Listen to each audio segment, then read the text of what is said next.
अष्टम श्रेणी विज्ञान विभागर अध्यायटी होउछि घर्षण फ्रिक्शन यार तृतीय भाग। ए भागरे आमे पढ़िबाकु जिबा घर्षण वृद्धि और ह्रास पाई व्यवस्था, इनक्रीजिंग एंड रिड्यूसिंग फ्रिक्शन, प्रवाह घर्षण, फ्लूइड फ्रिक्शन। एबे पढ़िबा घर्षण वृद्धि और ह्रास पाई व्यवस्था। तुमे पूर्वरु पढ़िच घर्षण अनेक क्षेत्र में आमर बंधु परी कार्य करे तो अन्य केतक क्षेत्र में शत्रु परी क्षति साधन करे। तेबे आमे एभली की व्यवस्था ग्रहण करिबा जेउथिरे बंधुटीए तार आहुरी बंधु परी एवं शत्रुटीए तार शत्रुता आचरण किपरि कमाइब। एबे आमे लक्ष्य करिबा दैनंदिन जीवन में व्यवहार करुथिबा केतक जिनिस रे घर्षण बढ़ाइबा पई आउ केतक जिनिस रे घर्षण कमाइबा पई की व्यवस्था मान थाए। प्रथमे देखिबा केउ केउ क्षेत्र में घर्षण वृद्धि पाई व्यवस्था रही थाए। बिंदु भित्तिक आलोचना रखिबा। तुमे पिंधिथिबा जोता किंबा चपलर सोल को लक्ष्य कल तो तुमे सेतरे कटा कटा चिन्ह देखा पाउछ ना। सेगुड़िक रास्ता और जोता मध्य घर्षण वृद्धि पाई करा जाय थाए। तद्वारा चलिबा बेले पाद खसी जाए नहीं। स्क्रीन को लक्ष्य करिथाओ। द्वितीय बिंदु उपरोक्त कारण पाई cycle, scooter, motorcycle, scooty, car, bus, tractor इत्यादि रे टायर गुड़िकर पृष्ठ कटाकटा होता है। तद्वारा से यानगुड़िक रास्तार चलुवा बेले चक और रास्ता मध्य घर्षण बढ़ाई हुए एवं आवश्यकता अनुसार सेमानक गति वृद्धि किंवा ह्रास करा जाय पारे। तृतीय बिंदु चलंता यानगुड़ी को दरकार पड़े अटकाइबा पई से सबुर ब्रेक व्यवस्था रे ब्रेक गदी, ब्रेक पैड लगी थाए। तुमे चलाउथिबा साइकेल रो ब्रेक गति केउंठी थाए और यह व्यवहार करी किपरि साइकेल गति नियंत्रण करा जाए ताकू लक्ष्य कर। चतुर्थ बिंदु चकटी बुलुथिबा बेले ब्रेक रे लागिथिबा रबर गदी और साइकेल रे मध्य किछि फांका थाए। हाथ पाखरे थिबा ब्रेक को साइकेल रो हैंडल आड़ को दबाइबा द्वारा रबर गदीटी रिम रे घसी होई यार गति कमाई थाए। ब्रेक छाड़ी देले साइकेलटी पूर्वपरी गड़े। पंचम बिंदु तुमे निश्चित कबाड़ी खेलिथिबो किंबा कबाड़ी खेल हेउथिबा समय तुमे देखिथिबो एहार खेलाड़ी माने सेमानक हाथ पापुरी थरकु थर माटी घसुथांती कहीं या द्वारा अन्य दलर खेलाड़ी मानकु सहजरे अटकाई हवा पाई कि? हाँ, यार कारण तुमे चिंता करी कहि पार। षष्ठ बिंदु उपरोक्त कारण जोगु मल्लयोद्धा माने कुस्ती प्रतियोगिता रे सेमानक हाथ पापुली एक प्रकार खदड़िया पदार्थ लगाई थांती। यह निश्चित भाव में परस्पर को जोर रे धरिबा पाई मात्र खसी जावा पाई नुहे। शेष बिंदु तुमे गुड़ी गुड़ा देखिथिबो आउ गुड़ीर सूता को मध्य लक्ष्य करथिबो। एई गुड़ी रे लागिथिबा सूतारे अठा और काच गुंडर एक मिश्रण काहेकि बोला जाय थाए कहि परिबो कि? गुड़ी गुड़ा प्रतियोगिता रे सूतारे लागिथिबा अठा और काच बा मांजा तार घर्षण वृद्धि क्रिया जोगु परस्परंकर सूता काटिबारे साहाय्य करिथाए। तुम पई कामरे तुमर निज उद्यम आउ केतक उदाहरण संग्रह कर जेउठारे कि घर्षण बढ़ाइबा पई निर्दिष्ट व्यवस्था करा जाय थाए। एगुड़िकर कारण मध्य स्थिर करी लेखिपार। एबे आस देखिबा केउ क्षेत्र रे काहेकि ओ किपरि घर्षण कमाइबा पई व्यवस्था करा जाय थाए। प्रथम बिंदु तुमे कलकारखाना देखिथिबो। एई कलकारखाना मानकरे थिबा जंत्र गुड़िकरे अनेक जंत्रांश जोड़ा जाय थाए। किछि दिन व्यवहार कला परे जोड़ा होइथिबा संधिस्थल रे धूली मैला जमी किंबा घोरी होई घर्षण अधिक होइथाए। अधिक घर्षण जोगु से सबु नष्ट होई जिबार संभावना थाए। तेणु से समस्त स्थान रे तेल, ग्रीस किंबा ग्राफाइट पाउडर इत्यादि घर्षण ह्रासक पदार्थ लगाइले घर्षण कमी जाय थाए। घर्षण ह्रासक पदार्थ जोड़ी होई रहिथिबा दुईटी जंत्रांश मध्य एक पतला आवरण सृष्टि करिबारु एई घर्षण कमी जाय थाए। द्वितीय बिंदु क्यारम बोर्ड और क्यारम डट मध्य घर्षण कमाइबा पई आमे कोन करिथाउ? आमे क्यारम बोर्ड रे पाउडर पकाई बोर्ड और क्यारम डट मध्य थिबा घर्षण कमाई थाउ। तृतीय बिंदु पृष्ठ तल को अधिक पालिश करिबा द्वारा यह अधिक रु अधिक मसृण हेबारु घर्षण कमी थाए। चतुर्थ बिंदु गति करुथिबा यान मानकरे घर्षण कमाइले बेग वृद्धि पाए। सेथिपई गाड़ी गुड़िकरे और कलकारखाना रे थिबा केतक यंत्र रे चक लगी थाए। ବାକ୍ସ ଓ ଆଟାଚ୍ ଇତ୍ୟାଦିରେ ଛୋଟ ଛୋଟ ଚକ ଲଗାଇଲେ ସେଗୁଡ଼ିକୁ ନ ଘୋଷାରି ସହଜରେ ଗଡ଼ାଇ ନେଇ ହୁଏ। ଏବେ ଆମେ ଲକ୍ଷ୍ୟ କରିବା ଗତିଶୀଳ ବସ୍ତୁ ଗୋଲାକାର ହୋଇଥିଲେ ଘର୍ଷଣ କିପରି କମିଥାଏ ଏହା ପରୀକ୍ଷା କରି ଦେଖିବା। ତୁମ ପାଇଁ କାମ, ଟେବୁଲ ଉପରେ ଓଜନିଆ ବହିଟିଏ ରଖ। ଗୋଟିଏ ଟିପରେ ବହିକୁ ଠେଲ ତ। ଠେଲି ହେଉଛି କି? ନାଇଁ, ଠେଲି ହେଉନାହିଁ। ଏବେ 2ଟି ଟିପ ଲଗାଇ ଠେଲ। ତଦ୍ୱାରା ତୁମକୁ ଅଧିକ ବଳ ପ୍ରୟୋଗ କରିବାକୁ ପଡ଼ିଲା ନା। ବର୍ତ୍ତମାନ ଟେବୁଲ ଉପରେ 3 ବା 4ଟି ସିଲିଣ୍ଡରକୃତ ପେନସିଲ ସମାନ୍ତର ଭାବରେ ରଖି ବହିଟିକୁ ସେହି ପେନସିଲ ଗୁଡ଼ିକର ଉପରେ ରଖ। ଗୋଟିଏ ଟିପରେ ବହିଟିକୁ ଠେଲିଲ ତ। ବହିଟି ସହଜରେ ଘୁଞ୍ଚିଗଲାନି। ଏଠାରେ ପୂର୍ବ ଅପେକ୍ଷା କମ୍ ବଳ ପ୍ରୟୋଗ ଆବଶ୍ୟକ ହେଲା ନାହିଁ କି? ବହିଟି ଟେବୁଲ ପୃଷ୍ଠରେ ରଖି ଠେଲିଲା ବେଳେ ଘର୍ଷଣ ବଳ ଅଧିକ ଥିଲା, କିନ୍ତୁ ପେନସିଲ ଗୁଡ଼ିକ ଉପରେ ରଖି ତା ଠେଲିବା ବେଳେ ଘର୍ଷଣ କମିଯିବା ପରି ଲାଗିଲା। ଏପରି କାହିଁକି ହେଲା? ପେନସିଲ ଗୁଡ଼ିକ ଉପରେ ରଖି ବହିଟିକୁ ଠେଲିଲେ ପେନସିଲ ଗୁଡ଼ିକ ଗଡ଼ିବାକୁ ଆରମ୍ଭ କରେ ଏବଂ ବହିଟି ସହଜରେ ଘୁଞ୍ଚାଇ ହୁଏ। ଏହି ଉପାୟ ଅବଲମ୍ବନ କରି ଓଜନିଆ ମେସିନ୍ ଗୁଡ଼ିକ ସିଲିଣ୍ଡରକୃତ କାଠଗଣ୍ଡି କିମ୍ବା ଲୁହା ପାଇପ୍ ଉପରେ ରଖି ସହଜରେ ଗୋଟିଏ ସ୍ଥାନରୁ ଅନ୍ୟ ସ୍ଥାନକୁ ନେଇ ହୁଏ। ଏବେ କୁହ ତ, କାଠଗଣ୍ଡି ଗୁଡ଼ିକ ସିଲିଣ୍ଡର ଆକୃତି ନ ହୋଇ ଆୟତଘନାକାର ହୋଇଥିଲେ ସେଗୁଡ଼ିକ ସାହାଯ୍ୟରେ ଓଜନିଆ ଜିନିଷ ସହଜରେ ଘୁଞ୍ଚାଇ ହେବ କି? ନା। ତମେ ପୂର୍ବରୁ ଏହା ଜାଣିଛ।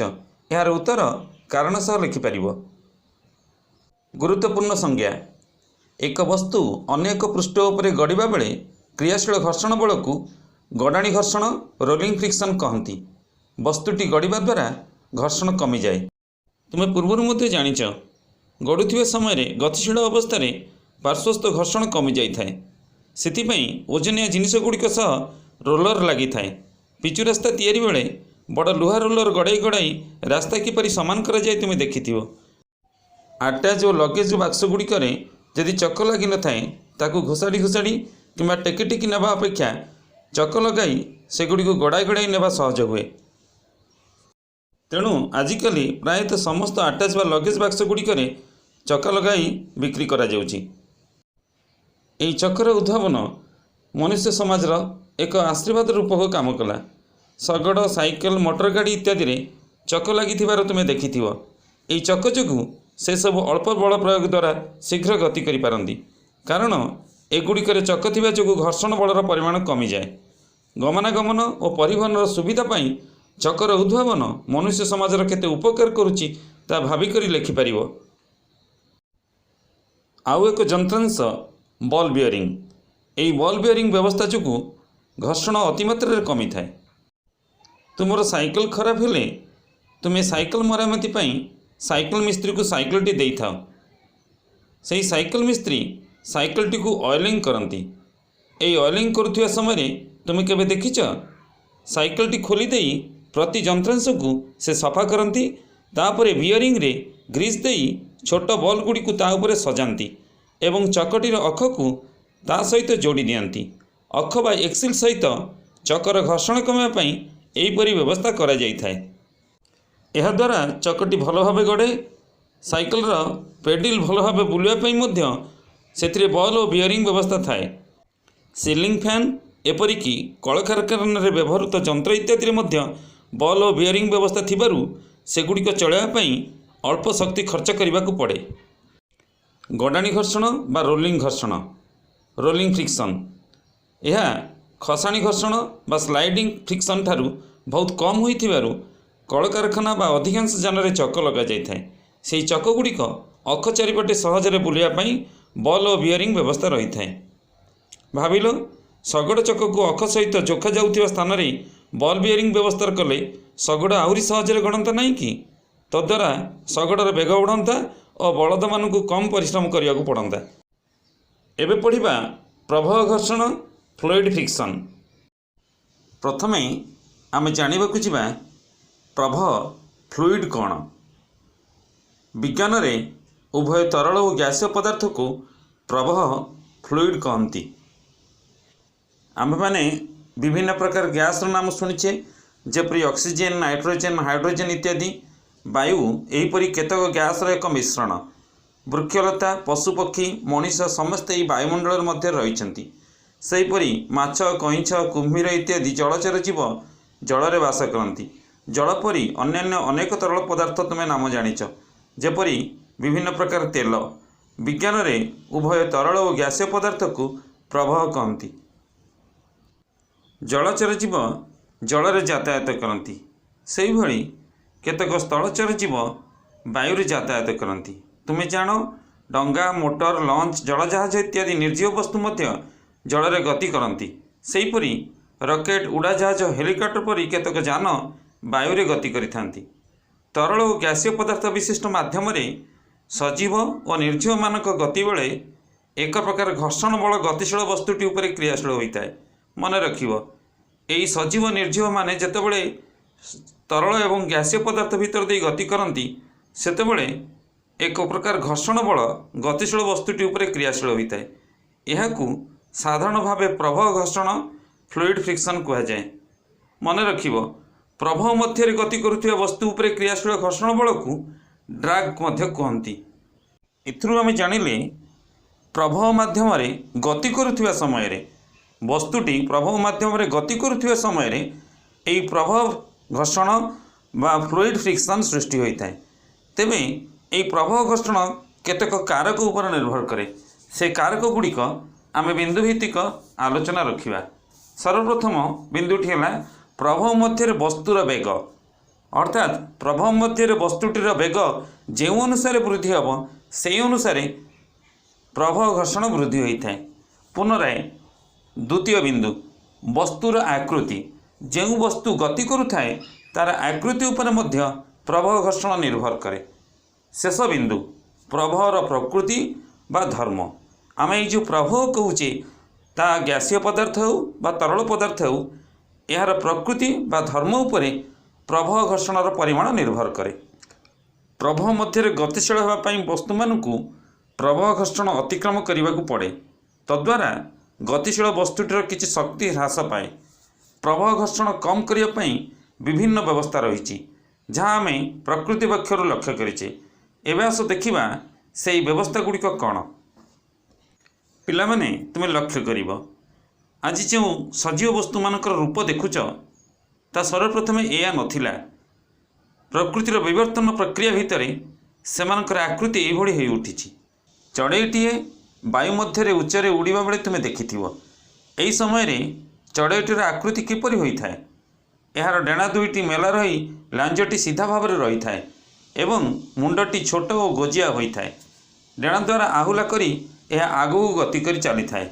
ठीक से ही लांज हलाई यह गतिर दिग परिवर्तन करे। मुंडटी छोट और गोजिया होइथिबारु एवं डेणा दुईटा मेला रही भू समांतर भाव में थिबारु वायुर घर्षण बा प्रवाह घर्षण कम हुए। विवर्तन प्रक्रिया रे पक्षी माने एपरी आकृति पाइछंती जद्वारा सेमाने स्वच्छंदरे गति करि पारुछंती। तुम आहुरी लक्ष्य कले जानिपारिबो जे माछ और कईछ माने मध्य जल चलप्रचल होगापाई अनुकूल आकृति पाइछंती। वैज्ञानिक माने प्रकृति यही सूचना गुड़ी को लक्ष्य करिसेंती एवं सेहीपरि आकृति विशिष्ट उड़ाजाहाज एरोप्लेन हेलिकॉप्टर मिसाइल सबमेरिन इत्यादि यान निर्माण करिपारिसेंती। यह द्वारा प्रवाह मध्य गतिशील यानटी उपरे प्रवाह घर्षण बहु परिमाण कमी जाए। तेणु यानटीर गति पाई अल्प शक्ति विनियोग करने को पड़ी थाए। स्नेहर पिलामाने विषयर समस्त सूचना गुड़ी को वीडियो माध्यम आम आलोचना रखीचे। निष्ठार सहित तुम्हें यह लक्ष्य कर तुम्हें तुमर टेक्स्ट बुक को अनुसरण कर विषय थिबा समस्त संज्ञा भित्तिभूमि वैज्ञानिक कारण तुमपाई काम ये सबू गुड़िक आम आमर आलोचनार परिसरभुक्त करिछे। विषयर शेष थिबा शब्दावली को तुम्हें मुखस्थ करने को मन रखा भूलिब नहीं, कारण उच्चतर श्रेणी में यार आवश्यकता अति जरूरी हो पड़ुछि। आमे कौन शिखिले अर्थात एक छात्र हिसाब रे आमे कौन एथुरु शिखिचे यह बिंदु भित्तिक परिप्रकाश करा जाइछि। याकु 2-3 थर पाठ करिवो, बुझिବାକୁ चेष्टा करिवो, मने रखिवो। आशा करुछि विषय थिबा समस्त प्रश्नावलीर उत्तर देबा पई तुमको कष्ट करबाकू पड़िबो नाही, अर्थात यह तुम पाखरे सहज होई उठिबो। परवर्ती ऑनलाइन आलोचना रे साक्षातर आशा करी रहुछि। धन्यवाद।